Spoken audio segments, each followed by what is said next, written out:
ज़िंदगी बड़ी छोटी है, मुख्तसर है, लेकिन ख्वाब बड़े होते हैं।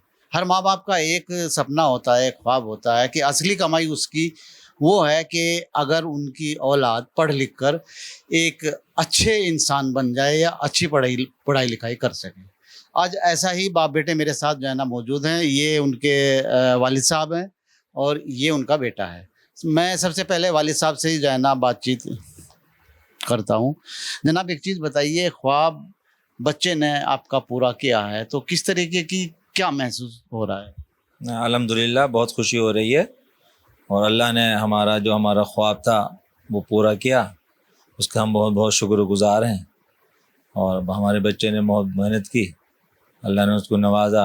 अब बस यही दुआ है कि अल्लाह ताला इनको नेक रखे, साले रखे और ये मुल्क की खिदमत करें, आवाम की खिदमत खल्क़ करें और नेक नीयती से काम करें, यही हमारी दुआ है।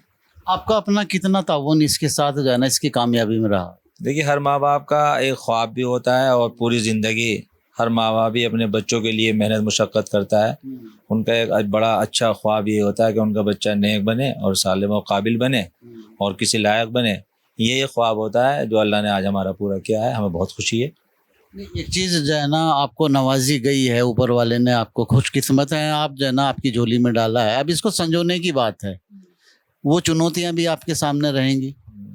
हाँ, तो ये कोशिश रहेगी, हौसला हिम्मत से अगर इंसान कोई भी काम नेक नीयति से करता है तो अल्लाह उसकी मदद करता है और वो सही होता सब चला जाता है। तो जो खिदमत करेगा बच्चों इंसानों की तो अल्लाह उसको भी देखता है। तो कहीं ना कहीं दुआओं के ज़रिए से सब कुछ ठीक होता चला जाता है अच्छा, इंसान। एक आखिरी सवाल, कोई नसीहत अपने बेटे को? बस हम तो ये कहेंगे, अपने जो जो काम भी जो भी जिम्मेदारी मिले उसको ईमानदारी से, सच्चाई से और लगन से करें, ताकि जो सरकार भी काम दे, जो भी जिम्मेदारी दे, उसमें मेहनत और नेक नियति होना बहुत ज़रूरी है, ईमानदारी बहुत ज़रूरी है। तो ऐसा ही काम होना चाहिए, किसी दूसरे को तकलीफ़ ना हो और जो परेशान हो उनका भला होना चाहिए। चलिए, बहुत-बहुत शुक्रिया आपका। चलिए, इनका बेटा मेरे साथ मौजूद है। क्या नाम है आपका? अब्दुल्ला ज़ाहिद। अब्दुल्ला ज़ाहिद। अपने नाम के मायने पता है आपको? जी, इसके अब्दुल्ला के ये अरबिक वर्ड का कॉम्बिनेशन है अब्द प्लस अल्लाह, जिसका मतलब होता है अल्लाह का बंदा। तो ये मेरे नाम के मायने हैं। अच्छा, अल्लाह ताला ने आपको बहुत सी चीज़ों से आज आप नवाज़ा है। किसका कितना ताउन इस कामयाबी के अंदर है? देखिए, इस पूरी कामयाबी में बहुत सारे लोगों ने मेरी इस पूरी जर्नी में हेल्प करी है। सबसे ज़्यादा तो मेरे माँ-बाप की वो है इसमें, क्योंकि कहीं न कहीं हमारे माँ-बाप ही 2007 में अफ़ज़लगढ़ से यहाँ शिफ्ट हुए थे, बिकॉज़ अफ़ज़लगढ़ में अच्छी तालीम नहीं थी। तो कहीं न कहीं देहरादून में आके हमारी तालीम अच्छी हुई है, तो फाउंडेशन अच्छी बनी है। तो उसका ही फल आज ये है कि आज मैं इस एग्ज़ाम में उस तालीम की वज़ह से मुझे इस एग्ज़ाम में हेल्प हुई है, तो आज मैं क्वालीफ़ाई कर पाया हूँ। अच्छा, देहरादून में आमतौर से देखा गया है कि शिक्षा का बाज़ारीकरण बहुत ज़्यादा हो रहा है। तो वो सब चीज़ें भी आपके सामने कुछ आड़े आई हैं क्या? जी, कहीं न कहीं मतलब किसी भी बड़े शहर में अगर हम जाते हैं तो वहाँ पे जो स्कूल एजुकेशन है या फिर कॉलेज एजुकेशन है, वो कहीं न कहीं कॉस्टली होती जा रही है। ये थोड़ा-सा कंसर्न है। बट साथ-साथ हमारे पास बहुत अच्छे-अच्छे गवर्नमेंट कॉलेजेस भी हैं। अगर हम कोशिश करें, मेहनत करें, उन गवर्नमेंट कॉलेज के एग्ज़ाम निकालें, तो वहाँ पे हमें काफ़ी अच्छी क्वालिटी एजुकेशन मिलती है, बहुत ही अफोर्डेबल प्राइस पे भी। अच्छा, रूटीन टाइम क्या रहता था आपका पढ़ाई का? देखिए, मतलब बचपन से मुझसे कभी रूटीन को फॉलो हुआ नहीं, बट ये था कि डिपेंडिंग अपॉन कि एग्ज़ाम में कौन सी स्टेज चल रही है, तो मैं अपने पढ़ने के शेड्यूल को ऊपर नीचे करता रहता था। जैसे मान लिया, शुरुआती के सालों में जब मैंने प्रिपरेशन स्टार्ट करी थी, तो मैं लगभग एवरेज 8-9 घंटे पढ़ता था। लेकिन जब बाद के अटेम्प्ट्स में मेरे, तो मैं एवरेज आ गया था मेरा 5, 6, 7 घंटे। लेकिन जैसे प्रीलिम्स और मेंस आया, तो यही 10 घंटे ही पहुँच जाता था। तो वो ये कि इस टाइम की डिमांड क्या है, उसी हिसाब से मैंने अपनी पढ़ाई को ऊपर नीचे किया है हमेशा। लेकिन बस यही किया है, जब भी मैं पढ़ा हूँ तो मैं मन लगा के पढ़ा हूँ। ऐसे नहीं कि मान लो किताब खोली, बैठी है, मैं कुछ और सोच रहा हूँ। तो मैंने लाइक जितने वो घंटे ही पढ़ा है, बहुत ही जी जान से पढ़ा है, वरना तो मैं नहीं पढ़ा हूँ फिर। अच्छा, एक चीज़ जो है ना बहुत सी आमतौर से देखा गया है आड़े आती हैं, एक सोसाइटी और फ्रेंड सर्किल। कितना आप इसको जो है ना ज़रूरी मानते हैं कि नई जनरेशन के लिए या कामयाबी के लिए अच्छी एक जो है ना फ्रेंड सर्किल होना ज़रूरी है? जी, मेरे हिसाब से तो फ्रेंड सर्कल बहुत इंपॉर्टेंट है, क्योंकि अगर मैं पर्सनली मैं बहुत लकी रहा हूँ। मुझे हमेशा, चाहे स्कूल में हो, कॉलेज में हो, चाहे मेरे यूपीएससी की जर्नी के जो मेरे दोस्त रहे हैं, बहुत ही अच्छे रहे हैं। उन्होंने मुझे हमेशा मोटिवेट किया है। कुछ मेरे कॉलेज के दोस्त, जैसे एग्जांपल सैफ राइन नाम का था, वो हमेशा कॉलेज से लेकर अब तक मुझे बहुत सपोर्ट करता है। और यूपीएससी की जर्नी में मेरे जो दोस्त थे, जो कुछ दोस्त हम साथ तैयारी शुरू करी थी, कुछ लोग ऑलरेडी आईएएस बन चुके थे, तो वो भी अपने बनने के बावजूद भी लगातार मेरे से कांटेक्ट में रहे, मुझे लगातार मोटिवेट करते रहे। जैसे मान लिया मैं कभी प्रीलिम्स फेल हुआ तो उन्होंने मेरा कभी साथ नहीं छोड़ा है। तो मेरे हिसाब से बहुत ही क्वालिटी कम दोस्त होना, लेकिन क्वालिटी दोस्त होना बहुत ज़रूरी है, खासकर इस जर्नी में। बिकॉज इस जर्नी में बहुत बार ऐसे फेज आएंगे कि आपको मन लगेगा कि बस अब छोड़ देते हैं तैयारी। अच्छा, किताबी कीड़ा भी बनते हैं बहुत से।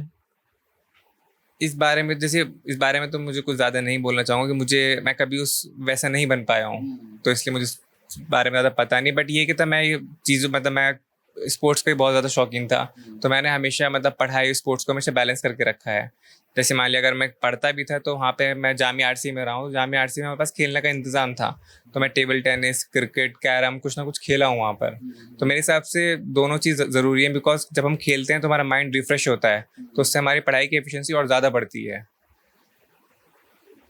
एक चीज़ और जहन में मेरे आ रही है, क्योंकि मेरे सवाल और आपके जवाब हो सकता है बहुत से जो नए युवक हैं, युवा पीढ़ी है, उनका कुछ उनकी चाल बदली जाए, उनका रुख बदला जाए।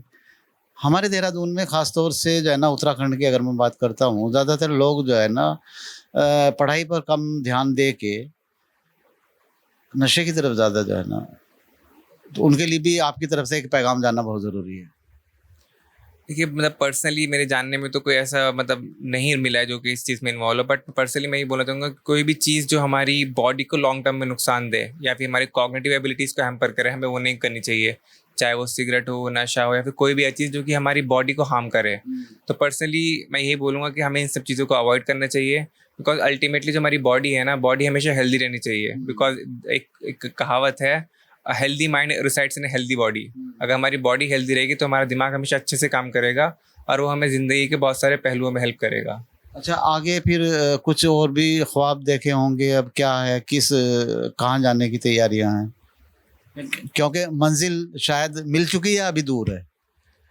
अभी तो शायद मंजिल अभी पार्शियली मिली है, क्योंकि अभी एक महीने के बाद लगभग हमारा सर्विस एलोकेशन आएगा, तो अभी इंतज़ार है क्या सर्विस मिलती है, और सर्विस मिलने के बाद देखते हैं ट्रेनिंग में क्या होता है। तो बस अभी मैं यही देख रहा हूँ सर्विस एलोकेशन में मुझे क्या सर्विस मिलती है, उसके बाद हम आगे का सोचेंगे। और कोई पैगाम आप अपनी तरफ से देना चाहेंगे अपने दोस्तों को? पैगाम तो बस मैं यही बोलना चाहूँगा, आज के ज़माने में, जैसे मान लिया आज का ज़माना सोशल मीडिया का है, तो हमें बहुत ज़्यादा रिलेटिव डिप्रिवेशन होता है, तो कहीं ना कहीं हमें थोड़ा सा इस चीज़ को अवॉइड करना चाहिए। और हमें जो बहुत इंपॉर्टेंट चीज़ है, दैट इज़ क्वालिटी फ्रेंड्स। चाहे हमारे 10 की जगह 2 दोस्त हों, लेकिन वो बहुत अच्छे होने चाहिए, जो आपको समझे, आपके बुरे वक्त में आपके साथ खड़े रहें। बस ऊपर वाले का करम है कि मुझे जो बहुत दोस्त मिले हैं ना, वो हमेशा बहुत अच्छे मिले हैं। क्योंकि अभी एक चीज, आपके अच्छे काम के लिए शैतान ने तो टांग अड़ाई होगी आपको। मैं समझा नहीं, अच्छा काम शैतान। शायद अच्छे काम के लिए जब आदमी कोई भी अच्छा काम करता है तो जो है ना, ख्यालात भी आते हैं दूसरे, जो है ना, शैतान भी ये चाहता है कि ये आगे ना बढ़े, अच्छे काम कर रहा है। जी, वो तो देखिए, वो सबकी लाइफ में थोड़े बहुत डिस्ट्रैक्शन आते रहते हैं। बस यही है कि जब वो डिस्ट्रैक्शन है, हम उन डिस्ट्रैक्शन को किस तरह के टैकल करें। तो मैं तो पर्सनली यही करता, जैसे मान लो कोई भी चीज़ ऐसा लगता था कि जब भी मैं डिमोटिवेट होता था या फिर डिस्ट्रैक्शन आते थे, तो मैं वापस से अपने आप को याद दिलाता था कि भाई, किस चीज़ के लिए तुम इतनी मेहनत कर रहे हो, तुम यहाँ तक किस चीज़ के लिए आए हो। अच्छा, मेरा एक आखिरी सवाल, किस चीज़ के लिए आप अपने आप को समझते हैं कि जो है ना, अल्लाह ताला ने आपको बनाया है? देखिए मैं तो वही मानता हूँ कि कोई भी हमारा रिलीजन है, वो एक फंडामेंटल प्रिंसिपल सिखाता है, that is to serve the humanity.